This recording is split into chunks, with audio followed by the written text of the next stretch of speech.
ગાંધીનગર જિલ્લાના માણસા તાલુકાના જામડા ગામમાં રામજી મંદિર પાછળ છેલ્લા 6 મહિનાથી આરસીસી રોડનું કામ ધીમી ગતિએ ચાલતા સ્થાનિકોમાં ભારે રોષ જોવા મળી રહ્યો છે। રોડ માટે કરાયેલા ખોદકામ અને તોડી પાડવામાં આવેલી ગટરોના કારણે વરસાદી અને ગટરનું પાણી રોડ પર ભરાઈ રહેતા રોગચાળો ફાટી નીકળવાની દહેશત ઊભી થઈ છે। ગ્રામજનોએ કોન્ટ્રાક્ટરની બેદરકારીનો આક્ષેપ કરતા જણાવ્યું છે કે અનેક રજૂઆતો છતાં કામ પૂર્ણ થતું નથી। સાથે જ રોડનું યોગ્ય લેવલિંગ કરી વરસાદી પાણીના કાયમી નિકાલની વ્યવસ્થા કરવા અને બાકી રહેલું કામ ઝડપથી પૂર્ણ કરવાની માંગ ઉઠી છે।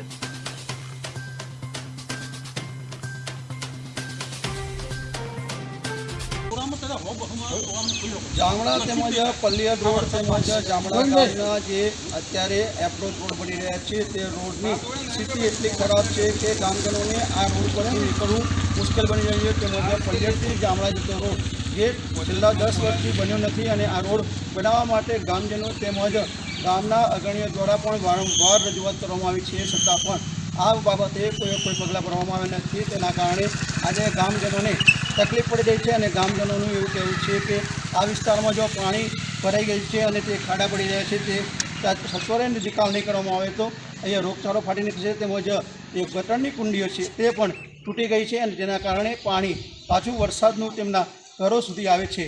આવી તકલીફોનો સામનો આ જામડા ગામના લોકો કરી રહ્યા છે અને જામડા ગામના લોકોનું જણાવવું છે કે સત્વરે અમારા રોડનો નિકાલ થાય તેમજ આ નવો રોડ પલ્લિયડથી જામડાનો બને એવી માંગ કરી રહ્યા છે। મહેન્દ્ર રાવળ, પાટનગર નેટવર્ક ન્યૂઝ, કલોલ। બધું આ જગ્યાએ જ આવવાનું છે અને જો જલ્દી આનું કામ નહીં પતાવો તો અહીંયા પાણી ભરાઈ જશે તો રોડનું કામ થશે નહીં, એટલે પબ્લિક હેરાન થશે। એને કહ્યું હતું કે ભાઈ પલ્લિયડના રોડથી તે હનુમાનનગર સુધીનો મને ડાયવર્ઝન કરી આપો તો હું એટલો રોડ કરી દઉં। એ ડાયવર્ઝન આપ્યું છતાં એને એ રોડ પૂરો કર્યો નહીં। હવે વારંવાર આપણે રજૂઆત કરીએ જ છીએ કોન્ટ્રાક્ટરને, છતાં આજ દિન સુધી એનું કામ પૂરું કર્યું નહીં અને બધે આખો જે સાઈડમાં રોડ તોરેલો છે એક બાજુનો એ બધું પાણી ભરાઈ ગયું અને રોગચાળો થાય એવી ભીતિ છે। ભાગ છે અને કોન્ટ્રાક્ટરે 1.5 ફૂટ નીચો ગોળી નાખ્યો, તેથી અમારા ગામમાં દવાખાનાની તકલીફો, ખેતીની, અમારું અત્યારે હાલ ગામ ખેતીજન્ય ગામ છે, તે અમારા ગામમાં ઘણું બધું શાકભાજીનું પણ ઉત્પાદન થાય છે।